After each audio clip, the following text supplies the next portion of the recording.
Well, good morning to you. We are 6 miles east of Leicester. That's a place called Houghton by the hill. Now, I was looking on the map for places to walk, and I came across this area on Ordnance Survey maps. I could see that areas were slightly greyed out.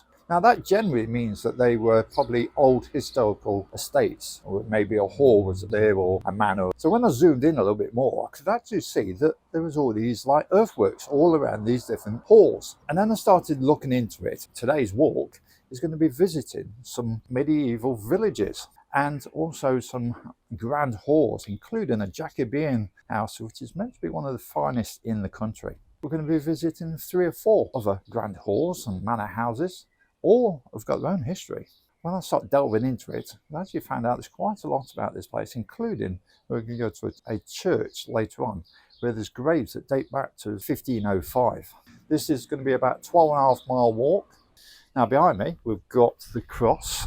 That actually looks older than it actually is. It dates back to the First World War, so it is 100 years old. It does actually look like it's older than that. The church and around that area, they've found when excavations, there has been people settled here for far back as 3,000 years. Now they actually have found late Iron Age flint pieces around the church area, and then a bit further on they found some Roman pottery. And there's 2 ancient trackways that cross over very near to here. I've never been to this area before, not this section of Leicestershire, so I'm interested to see what we come across. Hopefully you get something out of this, and if you do, you know what to do.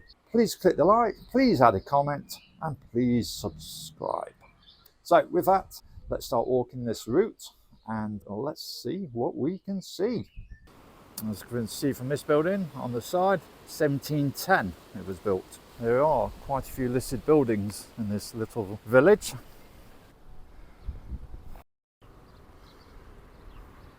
Classic marsh miner 1000 series. It was meant to be the best.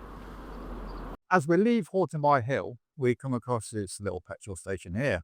In 2007, the village made national news headlines and was dubbed the Village of the Scammed, when a large number of fraudulent credit card charges in the Far East were linked to the jet filling station, which is now a BP. Sri Lankan-born cashier was jailed for 2 years and 9 months after admitting to the charge of obtaining property by deception. A total of £175,000 was stolen in the scam. Okay, heading away from the garage now, and we'll head up towards the first of our medieval villages. Now, if you notice in this house here, well, it looks like they're a bit of a hoarder. That window's just stacked to the top with papers and rubbish. Right, let's keep going. Right, you can just about make it out. Right up on the top of the hill is Quenby Hall, which is one of the places we're visiting today. The grounds around it is also a medieval village. Today, I've devised a nearly circular footpath route where we can see 4 of the old settlements. As well as the settlements, we'll also pass a few other places of interest, including a monk's grave and the location of where a prisoner of war camp and hall have stood, and visiting a church. Some of its residents date back to the 1500s. So we're just walking down a nice country lane in the middle of nowhere. Now, as I've passed this little passing place here, where you can see the road sign, I just started to see that these got concrete pillars on the left-hand side. Now, interesting, why would they have concrete pillars like this in the middle of nowhere? Now we see here, possibly some sort of post would have been fitted into that. But there's some further concrete pillars heading down on the left hand side. On the right hand side, we've got a bit of a fence as well.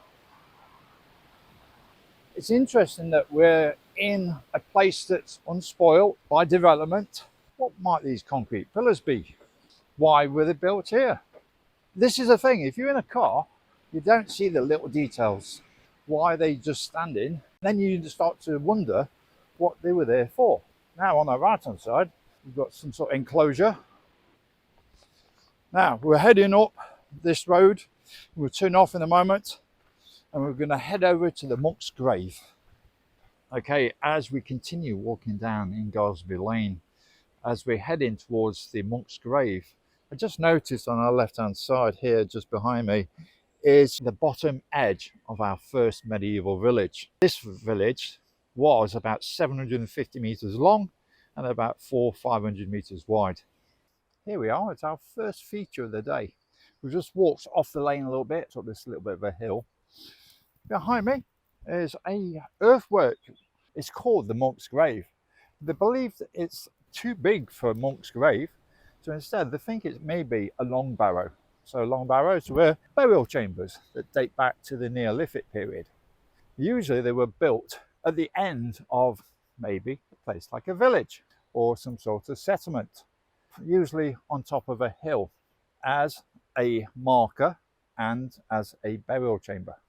So where we are, if I look across this way, and you can see just behind me is actually a hilly bit of ground. But that is our first settlement, our first medieval village. And it's the medieval village of Ingarsby. So looking at it at more detail, most of these villages are similar.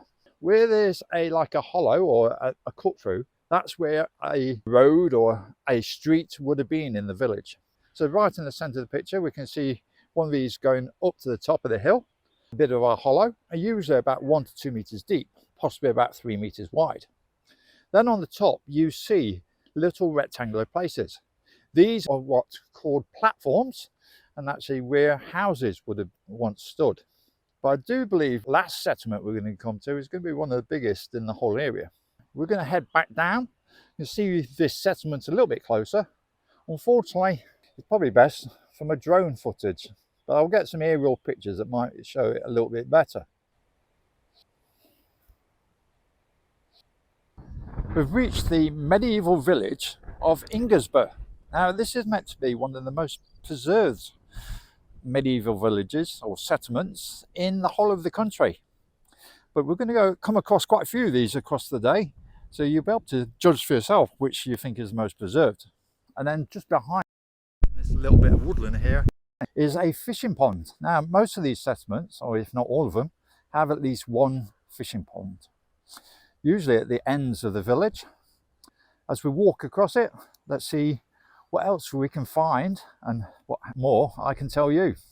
This is now scheduled as a monument. The settlement is believed to be founded between the 9th and the 10th centuries by Ingvar, a Danish man. By the Domesday Book, the settlement had grown to 32 heads of household, well, other settlers. Moving on to 1352, where Leicester Abbey was granted the village, but by 1469, the Abbey decided to enclose the site, meaning by doing so, deprived the commoners of the rights of access and uses to the grounds, basically forcing them to leave the village.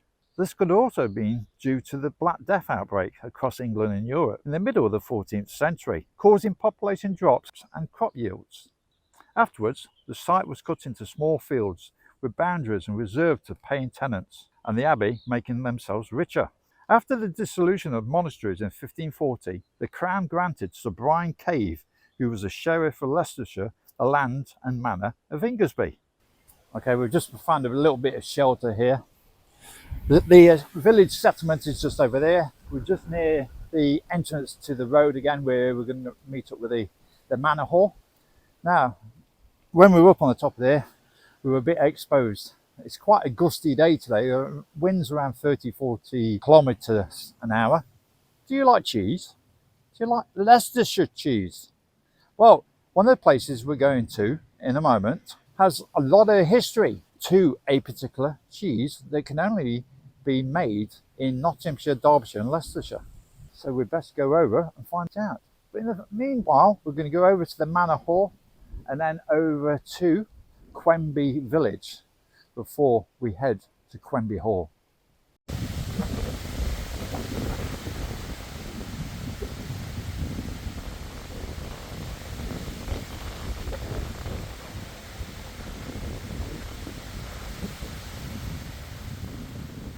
So we're up at the Ingarsby Manor. Now this red brick building we see in front, I believe it may well be the chapel. The actual chapel dates back to 1353.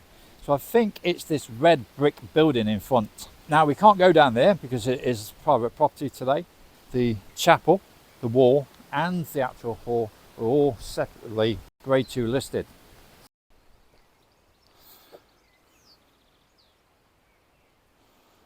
Ingarsby Old Hall. It's a Grade 2 listed property, incorporates an old hall, chapel and a walled garden.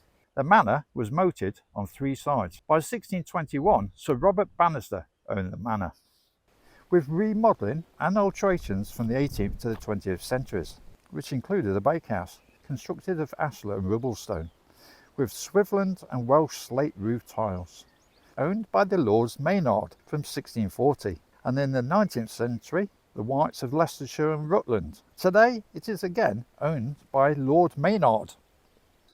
We're heading away from Ingarsby Manor and the medieval village, and we're going to our next village and a bigger hall. We're going to head over towards Quenby Hall now, which has a lot of history, and as I mentioned, cheese. This is Old Ingarsby train station. This branch went from the Merefield Junction to Leicester Belgrave Road. It opened in 1882 but closed in 1953 to passengers and to service in 1957.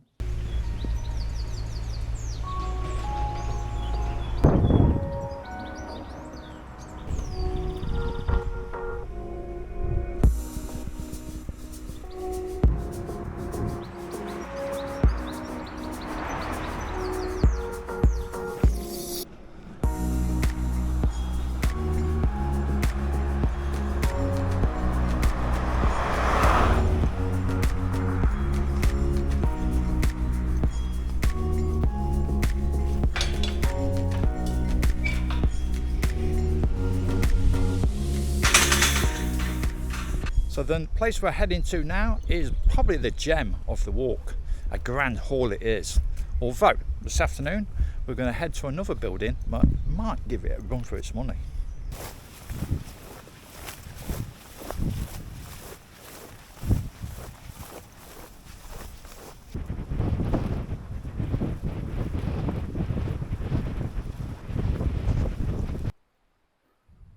Okay, so this building over here is Quenby Hall.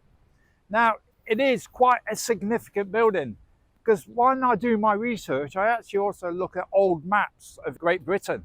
And when I was looking at this area of how far back this estate went, I got all the way back to about 1600 and I could see there was a location of Quenby. So there has been a hall or manor here from at least the 1600s. It's one of the finest Jacobean buildings in the whole of the country. Now, as you can guess you can see by the trees, it's getting a bit breezy, so I'm having to shout a little bit. Hopefully you can hear this. So we're going to take the footpath to the right of it in a moment. Hopefully we'll get a better look than this. It is a great building and one of historical value. As we go further into the walk, we'll see further things that attach to it. Now, this manor was built in 1621. Now, it has had alterations since then, but most of it is intact from the original building. And it was built for George Ashby. Now, I also mentioned about cheese.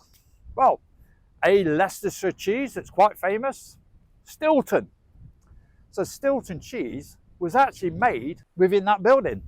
It was actually the housekeeper of the family. She made it in the kitchen within the building. From what I gather, over in that direction, there's a dairy. And there's also the Blue Vein Stilton is made around this area as well. The official cheese can only be made in Leicestershire, Nottinghamshire and Derbyshire. Personally, I'm not keen on Stilton cheese. I prefer Wensleydale.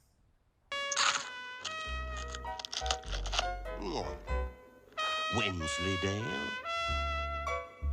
We're going to a church later on, and in that little village, they also make the Stilton cheese there, or did. So, Quenby Hall, as we can see, is quite a grand building. To the left of it, we've got the old medieval village. There's the way that we're going to follow as we continue on. After this, we're going to Cold Newton. But let me talk to you more about the history of Quenby Hall.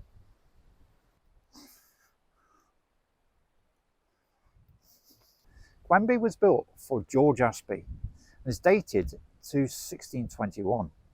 The Ashbys and their descendants owned the estate from the 13th century to 1904.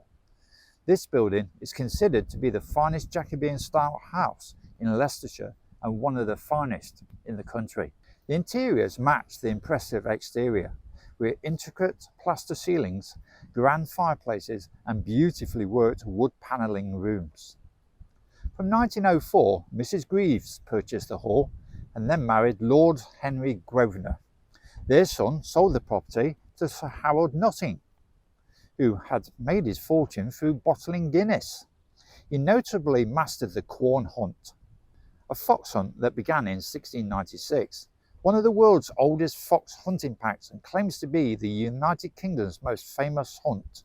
Although I would presume the hunt has now stopped, as a Hunting Act of 2004 stopped fox hunting, but it seems it officially still goes on, although following the rules of the Act of 2004. So I presume the hounds follow the scent of a fox, but aren't actually chasing a fox, but something else. I've seen a remote control type car being used instead of an actual fox, but not sure if this is how the Quorn hunt still operates today. I believe it's in September when they do the big hunt. In 1972, the Delisles family purchased Quenby Hall. The Delisles family owned two other properties, as their main one was, I think it was called Grangemore, and also Grace Dewar, which is in the other side of Leicestershire. Today, it's an international football academy. But in 1972, the Delisles came to Quenby Hall, sort of downsizing, which became their new family seat. After the demolition of Gearden Hall, Freddie Delisle expanded the Quenby Dairy to revive Stilton in 2005. But in his plans for massive enlargement of the blend of cheese, it came under subject of a product recall in America and Canada after they found listeria within the cheese. Plus, with the continued rise in the price of milk and the difficulty in making gross profit margins, the dairy had to call in the administrators in 2011. This became the downfall of the cheese and the Delisles living at Quenby, as in 2012 the hall was put up for sale for £12 million, but 2 years later was sold for just £5.5 million, and now is privately owned. Just spoke to this bloke over here, I presume he's security. Now I've been informed whoever does live there is in the house now. Obviously, if you can afford one of the best Jacobean houses in Leicestershire and the country, I presume you've got a few pennies. The dairy that was meant to be here, that's long gone as well. Left about 15 years ago. You can only do so much research. Some things are hidden away. So here is one of the fish ponds of the settlement. And then we can see the house, Quenby Hall, in the background. The deserted Quenby medieval village, well, similar to Ingarsby village, is made up today of earthwork remains, including grassed over streets and platform mounds for houses. It is believed the village was likely to be an outlying farmstead or cattle ranch of nearby Queensborough. Similar to Ingarsby, it became deserted due to the Black Death, and I would assume the rest of the villages we come across today had a similar fate. On this site there has been evidence of the Romans, after Roman coins have been found within these fields. Anyway, we're on the footpath this way. As I said, we're heading towards Cold Newton now, another medieval village, and it also had a manor hall there as well.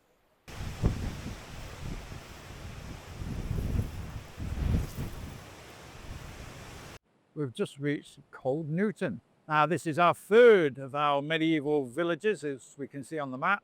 You can see some of the earthworks. Again, we've got the hollows, which would have been our lanes, and then the flatter, higher parts where the houses used to be.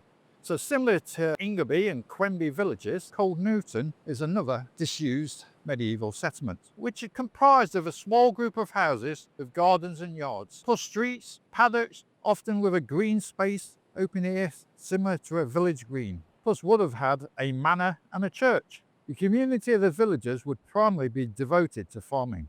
We can see here the earthworks are divided into three areas.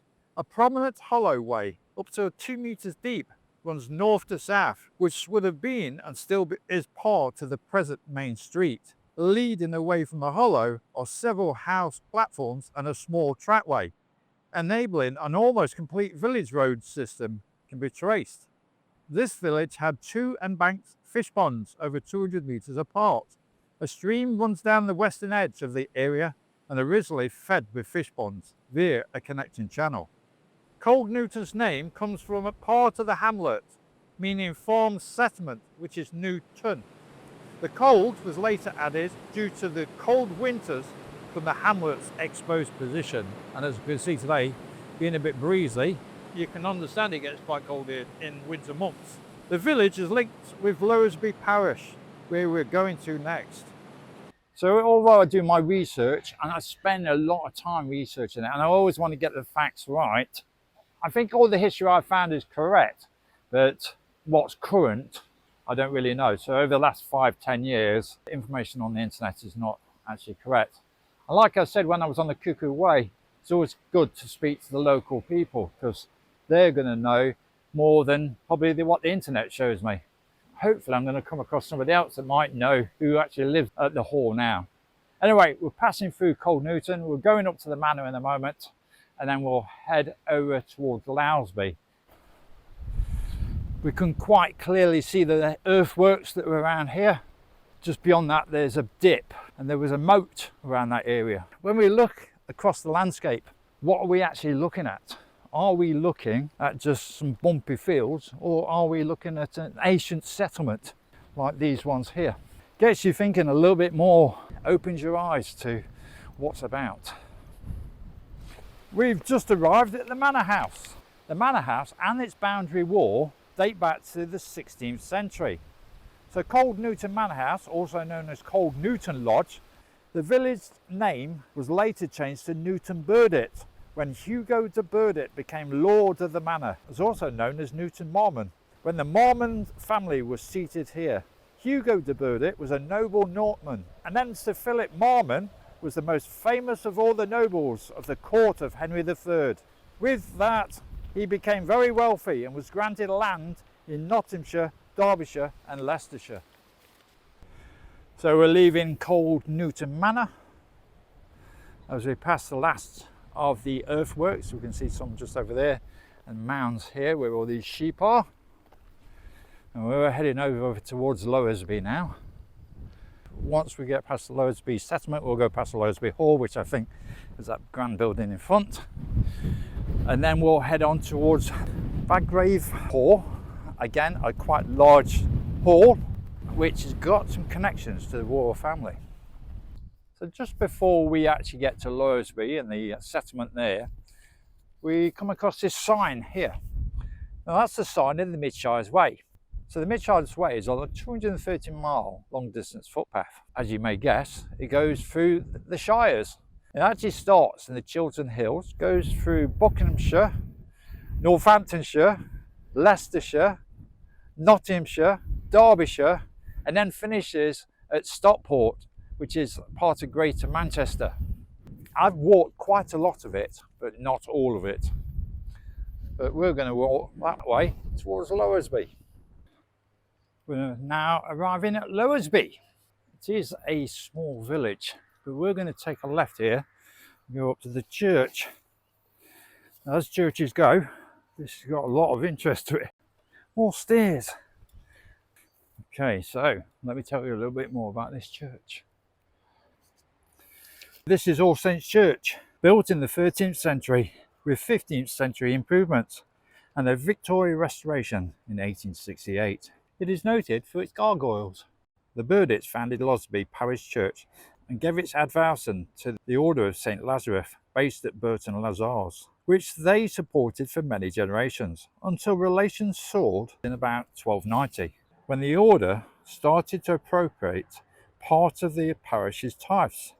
Riots broke out over the ensuing years, and Lowesby's vicar was excommunicated, and William Burdett's actions polluted the churchyard by bloodshed in 1297. Gradually, calm was restored. to the parish, and in 1298 Sir William Burdett agreed to pay for the sacredness of the church and reconfirmed his family grant to the order, but relations were never the same again. The church today, from stories, seems to be the most locked up church in England and is secretive in its interior. But outside, it has two interesting things. One, the Mooner carving, and two, the hitchhiker gargoyle. It is a woman sits astride the smiling monster while he clutches another underneath. They're quite a big gargoyle, so what you generally see at churches. As I said, the church is locked, but let's go through the keyhole. Not much to see there. Let's see if we can see it from a different angle. I've noticed that basically all the gravestones I've come across so far are part of the Clifford family. As William Clifford, 1796 to 1857, and then also Joshua Clifford, 1832 to 1872. So I had a look around. The mooning carving, I was informed, was right at the end, but all I can work out is that one there, just above the window. It's meant to be a man mooning. So he's bending over. You can see like his head is between his legs, and his arms are like holding his legs apart. Now I was under the impression there was 3 or 4 of these mooning sculptures all next to each other, but it seems it's just that one. Other gargoyles like this one, let's say, although it's quite big, and the ones on the edge, are done by Lawrence of Leicester. So he did a lot of the sculptures around the church. They say he lacked both the skill and imagination to provide any sculptures to be memorable. So this is Frederick Ferrers, Constant Folk, 3rd Baronet, from 1879 to 1948. 3rd Baronet Folk. So this is our 4th settlement we're visiting. We can see more of it over there, the mounds all across that area there, and then some over this section here. So this is our 4th village. Lowesby is listed in the Domesday Book and mentioned in 1309 when there was 12 households, and then in 1377 there were 25 taxpayers representing 8 to 10 families. It was converted into a pasture, largely deserted in 1487. So this is the Manor of Lowesby. It has a rich history, including its association with the Order of St. Lazarus and later ownership by the Wollaston family. Mentioned in the Domesday Book as held by Judith of Lens. She was niece of William the Conqueror. She married Warwick of Hungarton and Northumbria, the last of the Anglo-Saxon earls and the last aristocrat to be executed during the reign of the William the Conqueror. In 1086, Judith's tenant of Lowesby was Hugh Burdett, lord over the peasants. The Burdett family continued to own Lowesby until the 15th century. They were dedicated supporters of the Order of Lazarus, who were also known as the Leper Brothers of Jerusalem, a Catholic military order founded by the Crusaders in 1130. Their headquarters in England was at Burton Lazarus, not far away, near Melton Mowbray. Well, until 1294, when the order decided to take Lowesby as its own, causing uproar, as I mentioned back at the church.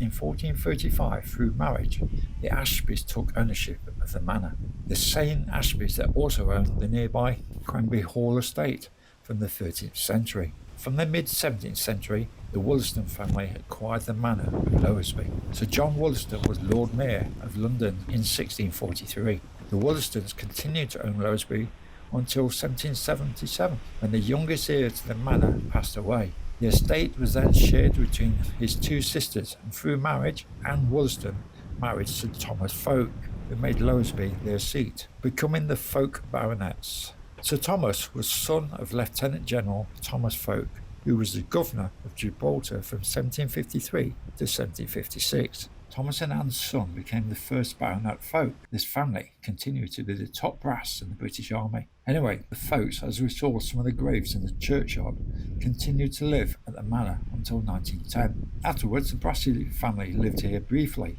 and then Lowesby became the home of John Spencer Churchill, who was the Marquess of Blandford. John's father, the 9th Duke of Marlborough, well, his cousin was Winston Spencer Churchill, who was the Prime Minister during World War II. But if the 9th Duke didn't have a son, then Winston would have been the 10th Duke of Marlborough and probably would not have become the Prime Minister during World War II, and history could have been totally different. In 1934, John Spencer Churchill became the 10th Duke of Marlborough after his father had moved to Blenheim Palace.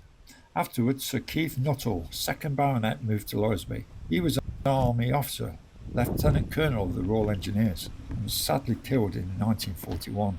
His son Nicholas then became the next Baronet, aged just 8. And as we saw earlier, at the grave of St Nicholas, he died in 2007. Since 2012, Lowesby Hall and estate is now owned by David Wilson, who formerly owned Wilson Bowden plc, a large building company. In 2007, William Bowden was sold to Barrett Developments for, well, let's just say, David hasn't got to worry about his next gas bill amount. Gained a pretty penny. Well, I did say this place has some history to it. Right, let's get over to Baggrave Hall.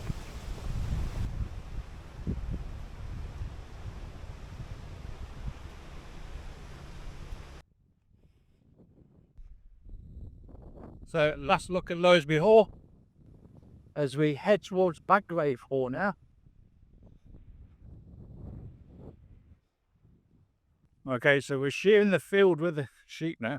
We've just noticed back there, I went, oh, you got horns. And just at that point, it started coming towards me. But fortunately, I used my pole of my camera. I said, no, no, no. And fortunately, backed off. I thought I was going to be toast then. So hopefully it's not the only ramp. It's a bit overgrown here. Ah, brambles. And they went over from the brambles.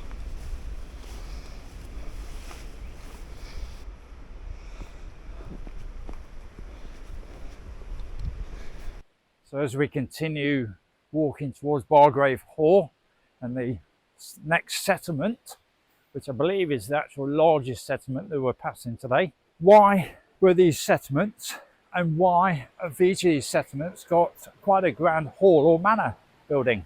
Well, that would be because of the dissolution of monasteries. So each of the settlements was owned by or ran by the church. So as I said before, the Abbey of Leicester. So they owned all the land that these settlements were built on. Each settlement had a chapel, part of the Abbey of Leicester.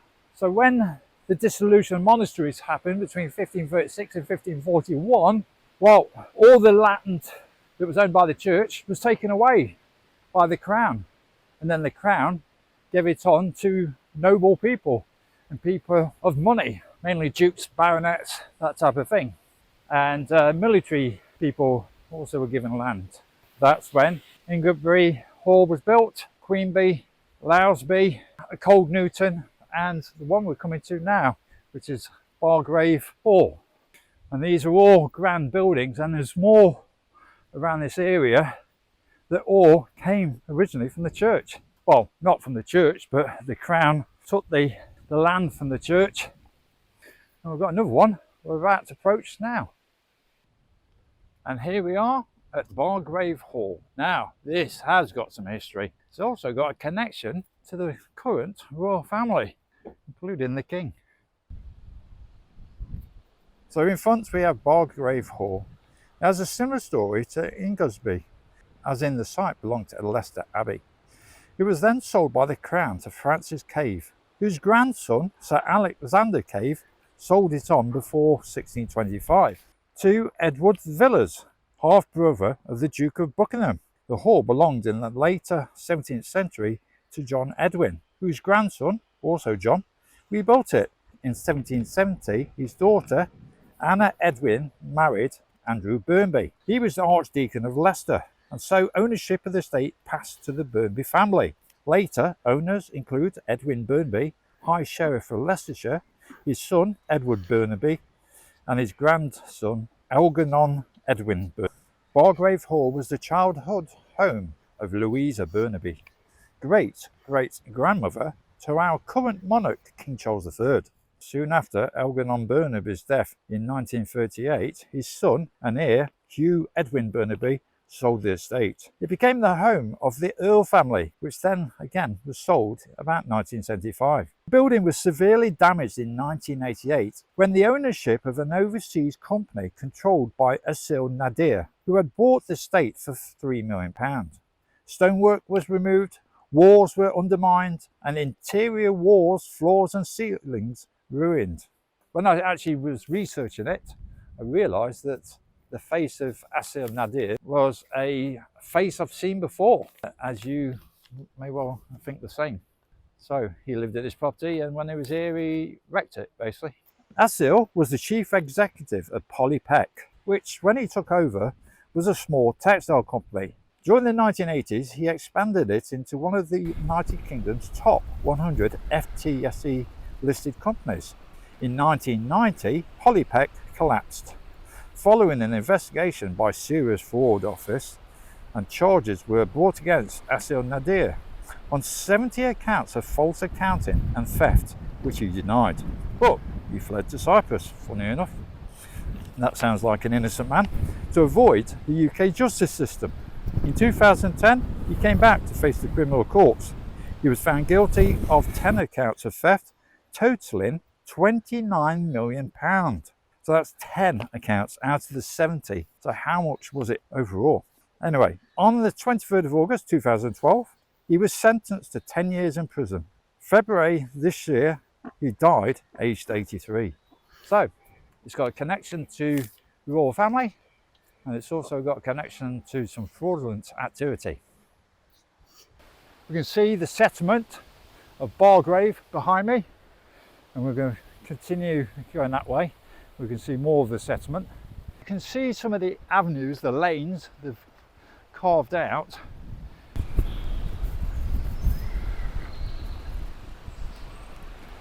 This is now the Ashby Arms pub of Hungarton, but before it was named the Black Boy.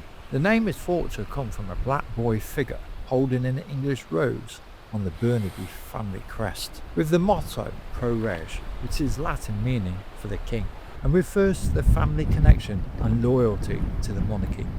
We're going to head into the little village now, and we shall find the church. Free house. I love how they say a free house, but when you go in there you have to pay. I don't know of a pub in the world that you don't have to pay in, unless you've got a pub in your back garden. Any other pub you're going to have to pay. Free. Want to be free. The street reminds me of a street that I saw when I was walking the Pilgrim's Way in Kent. Chapel yard. So we've already gone past a Methodist church. Another little chapel here. One of the older buildings, so I'm guessing this might be listed as well. 17 buildings in Hungarton that's listed as well.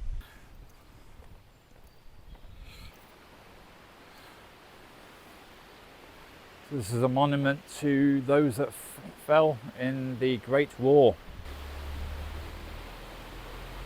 Within the church grounds of St John the Baptist are graves that date back as early as 1505, including George Ashby and most of the Ashby family of Quenby Hall, plus the Cave family of Ingarsby Hall, and those of Baggrave Hall, the Burnabys as well.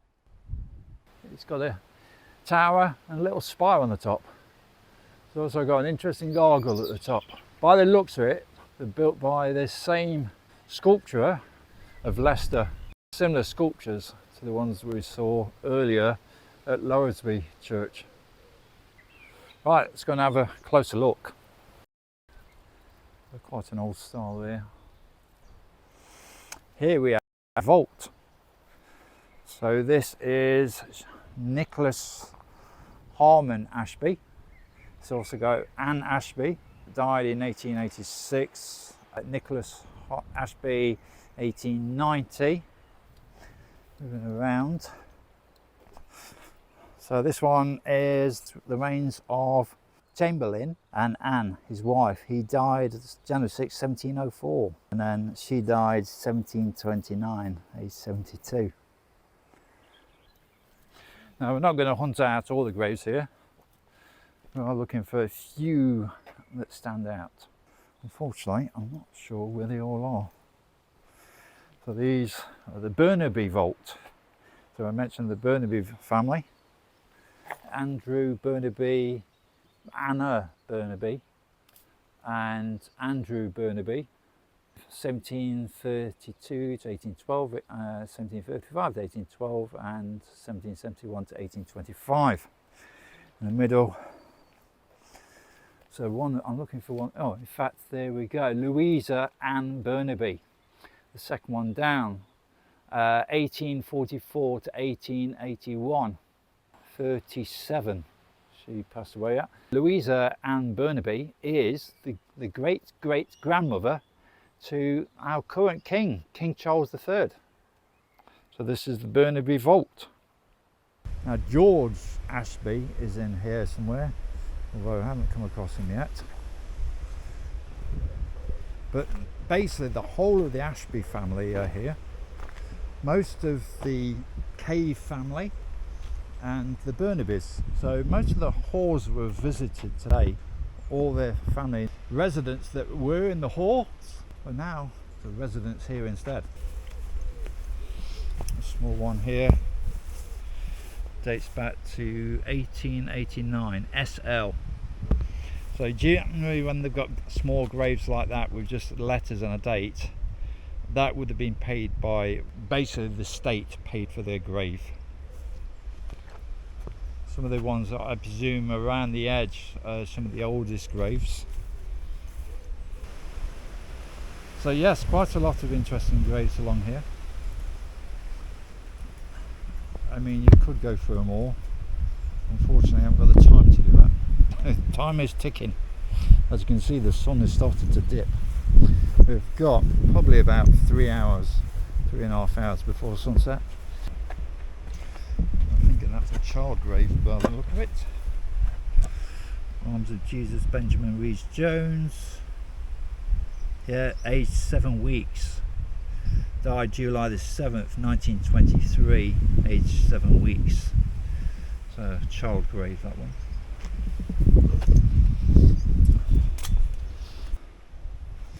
Right. Usually when they put chalk marks on a door like that, it's because of people who have died. Hopefully, well, people would have died here, but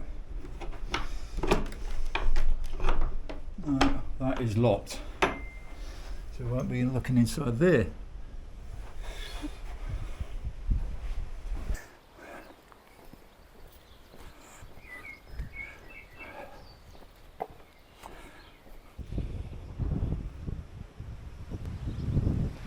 There we go, we've got one of our benchmarks here. Ordnance Survey benchmarks. So that line across the top, you would put a levelling rod on that, and that's how they use those benchmarks.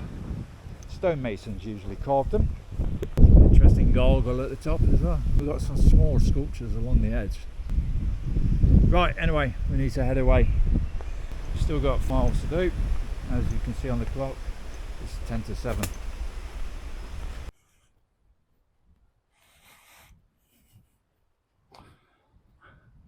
So the next place we're heading to is Keam.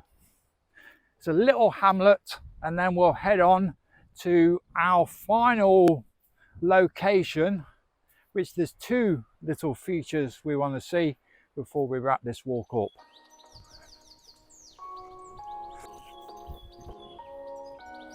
So this is the Church of All Saints.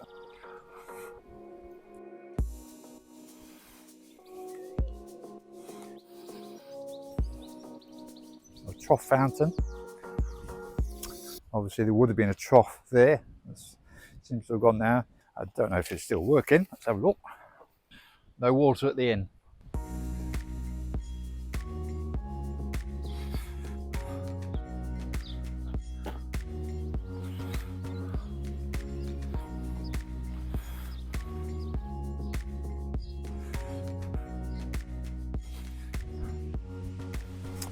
So that was Quorn, with its 11 Grade 2 listed buildings.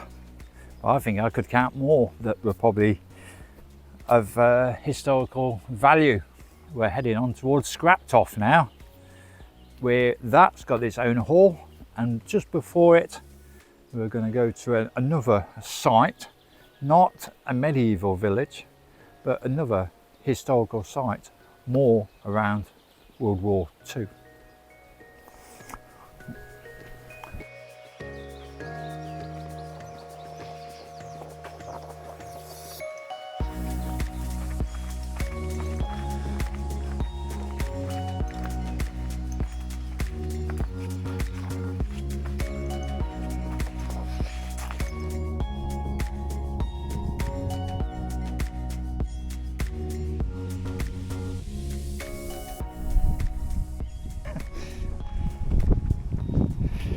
Right, so we're heading over towards the mount now.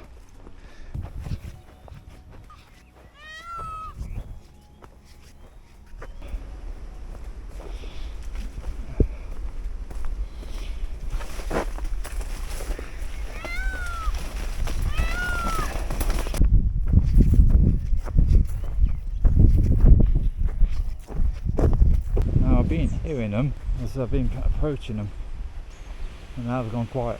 There you go. There you can just see peacock and the PN. They've gone quiet now.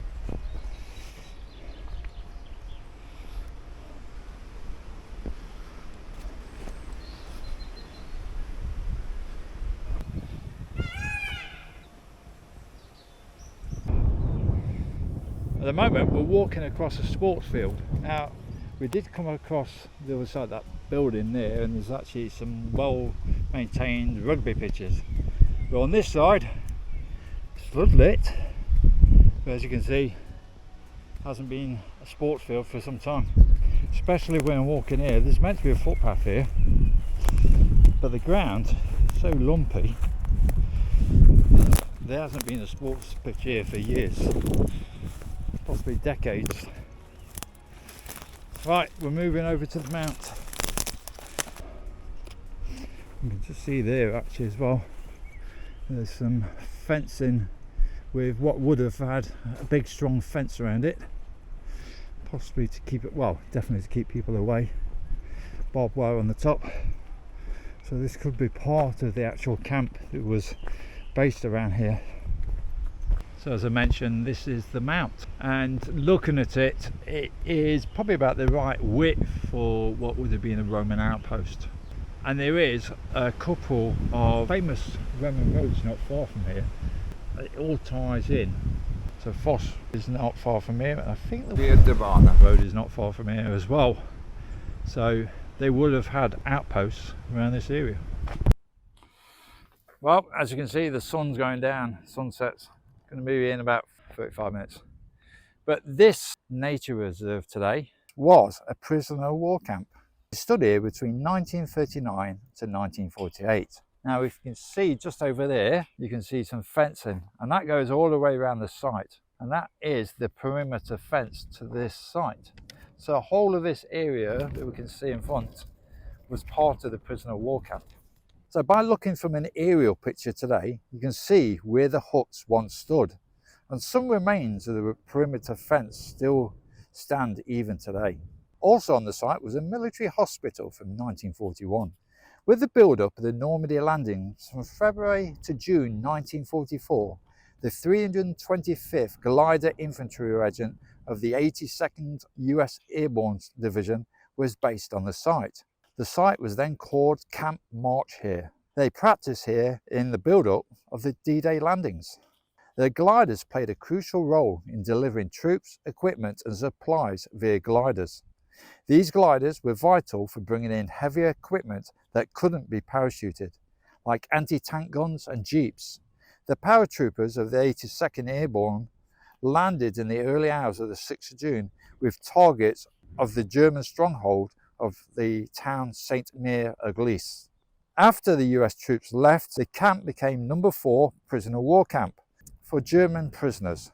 By November 1945, 738 German soldiers were based at the camp. Afterwards, the camp remained open for 3 years as the German soldiers were sent back to their motherland. Okay folks, well this is our last point of the walk, and it's where we're going to actually finish this walk. In the summer I'm going to walk the coastline of Jersey. There's actually a lot of World War II heritage because Jersey was occupied by the Germans during World War II. We've got the Bonnie Prince Charlie walk that hopefully will come out in the next few weeks. I hope in the summer to get the Offa's Dyke walk out as well. That's a long distance footpath for 177 miles where I walk along the English and Welsh border. Plenty of stuff still coming out. So on to the next walk. Look after yourselves, stay safe, and I'll see you soon. Bye bye hikers.